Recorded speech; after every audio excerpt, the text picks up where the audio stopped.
जय हिंद दोस्तों। Farmer registry के बारे में तुमने जरूर सुना होगा। इसे लेकर तुम्हारे मन में तरह तरह के सवाल होंगे कि फार्मर रजिस्ट्री क्या है, क्या जो फरवरी में किस्त आने वाली प्रधानमंत्री किसान सम्मान निधि की, तो क्या वो किस्त अगर हम ये रजिस्ट्री नहीं करवाते तो वो किस्त रुक जाएगी। तो इस तरीके के तुम्हारे मन में बहुत सारे सवाल होंगे। इन सवालों पर आज विराम लगने वाला, क्योंकि इस लेक्चर में मैं तुम्हें इस रजिस्ट्री के बारे में सब कुछ बताने वाला हूँ। तो दोस्तों सबसे पहले ये जान लो कि ये क्या है, फार्मर रजिस्ट्री है क्या। दरअसल जो हमारे किसान भाई है, सरकार ये चाहती है कि जो हमारे किसान भाई है ना, उनकी जो जानकारी है पूरी वो डिजिटल हो।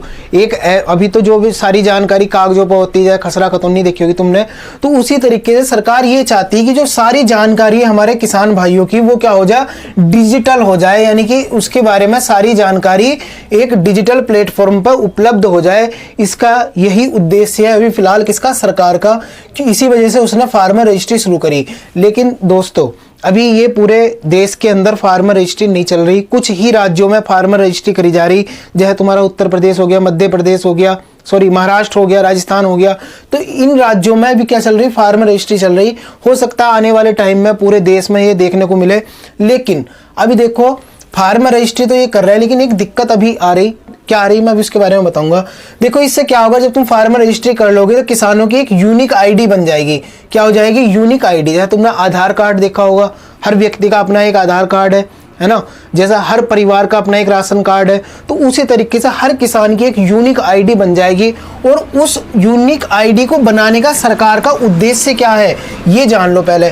दरअसल सरकार ये चाहती है कि केंद्रीकृत डिजिटल डाटाबेस हो, और जो सब्सिडी है वो जो किसान भाई है हमारे, उनके सीधे खाते में पहुंचे। जो बीच के लोग होते हैं ना, वो इसमें फर्जीवाड़ा ना करें, धोखाधड़ी एंड डुप्लीकेशन को रोकना, ये भी इसका उद्देश्य है। और दोस्तों योजनाओं तक, मतलब योजनाएं जो आती हैं उसका जो डायरेक्ट फायदा है किसानों को मिले, या कौन किसान किस योजना का पात्र है, तो वो कैसे डिसाइड होगा अब आने वाले टाइम में, इस फार्मर रजिस्ट्री से होगा। क्योंकि इस रजिस्ट्री से तुम्हें मिल जाए, हर किसान को मिल जाएगी क्या, एक यूनिक आईडी, और उस आईडी के हिसाब से सरकार देख लेगी। देखो इसका लाभ क्या होगा, डीबीटी यानी कि प्रत्यक्ष लाभ हस्तांतरण। जैसे मनरेगा में काम करते थे, उन्हें पैसा कैसे मिलता था, मतलब कैसे मिलता था। अब क्या होता, मनरेगा में जो भी काम करता, जिसने एक बार काम कर लिया उसके सारे पैसे कहाँ जाते हैं, खाते में पहुंच जाते हैं आराम से, कोई दिक्कत ही नहीं है। जैसे तुमने देखा होगा सब्सिडी होती, सिलेंडर ले रहे होंगे तुम, तो उस पर सब्सिडी मिलती, तो सब्सिडी किसी ऐसा नहीं कि कोई तुम्हें देना आएगा, सरकार सीधे तुम्हारे खाते में ट्रांसफर कर देगी। तो ये होता।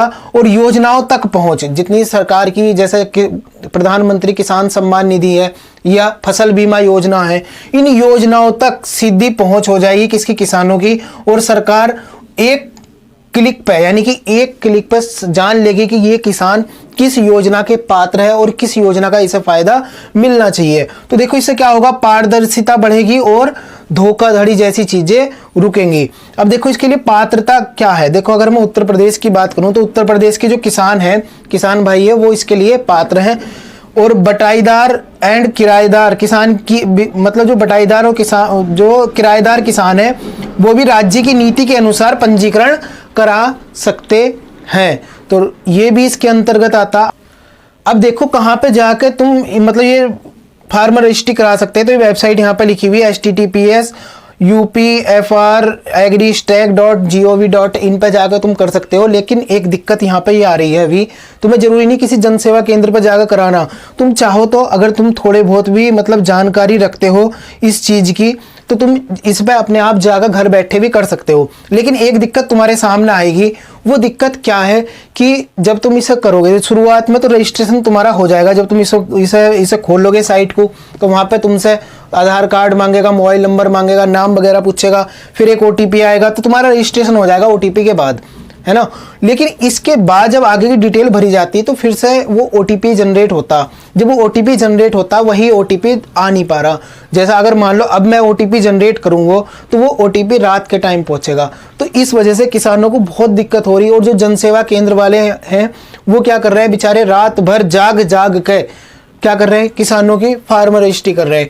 और साइट ये समझ लो बिल्कुल क्रैश पड़ी है, जिस वजह से बहुत ज़्यादा दिक्कत देखने को मिल रही। मतलब रात को लगभग 12 बजे के बाद ही ओटीपी जा पा रहा है किसानों के पास। तो ये दिक्कत इसमें देखने को मिल रही। सरकार को पहले सोचना चाहिए था कि भाई अगर जैसे किसान है उत्तर प्रदेश के अंदर या और राज्यों के अंदर, तो इस तरीके की दिक्कत नहीं होनी चाहिए थी। क्योंकि कहीं कहीं पे तो ऐसा भी हो रहा है कि किसान सुबह को उठते हैं और जन सेवा केंद्र पर जाकर बैठ जाते हैं कि भाई मेरी फार्मर रजिस्ट्री कर दे, और पूरा दिन उनका वहीं निकल जाता। तो खेतों का तुम्हें पता ही, गन्ने का सीजन चल रहा, पर्ची आ रही हैं गन्ने डालने के लिए, लेकिन वो अपने खेतों पे भी नहीं जा पा रहे इस फार्मर रजिस्ट्री की वजह से। अब एक चीज का डर किसानों के अंदर बहुत ज्यादा बना हुआ है कि जो हमारे प्रधानमंत्री किसान सम्मान निधि की जो किस्त है वो अब फरवरी में आने वाली, अगर हम फार्मर रजिस्ट्री नहीं करवाते तो क्या वो किस्त हमारे खाते में आएगी या नहीं आएगी। तो अब एक बात तुम अभी समझ लो, जो किसान सम्मान निधि है, प्रधानमंत्री किसान सम्मान निधि योजना, ये पूरे देश के लिए है। फार्मर रजिस्ट्री तो केवल कुछ राज्यों में हो रही, जाए उत्तर प्रदेश, महाराष्ट्र, राजस्थान या और 2-3 राज्य है।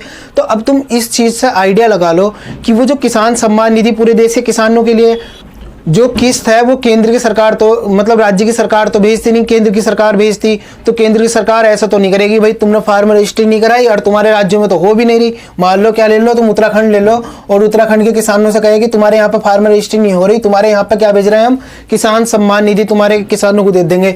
यूपी में हो रही, जिन्होंने नहीं कराई उनकी रोक लेंगे। तो ऐसा नहीं होता, जो केंद्र की योजना होती है उसका फायदा सबको एक साथ मिलता। तो ऐसा समझ लो, ये जो किसान सम्मान निधि किस्त आने वाली वो किसी की नहीं रुकेगी, चाहे किसी ने फार्मर रजिस्ट्री कराई हो या ना कराई हो। हाँ ये है कि भविष्य में आने वाले टाइम में इसकी वजह से दिक्कत हो सकती, दिक्कत मतलब प्रॉब्लम क्रिएट हो सकती, और जो उनकी किसान सम्मान निधि है वो आने वाले टाइम में रुक सकती। लेकिन इस बार तो कोई चांस है ही नहीं। तो दोस्तों अगर ये तुम्हें जानकारी सही लगी हो तो शेयर करना। मिलते हैं फिर नेक्स्ट लेक्चर में, तब तक के लिए थैंक्स अ लॉट। जय हिंद।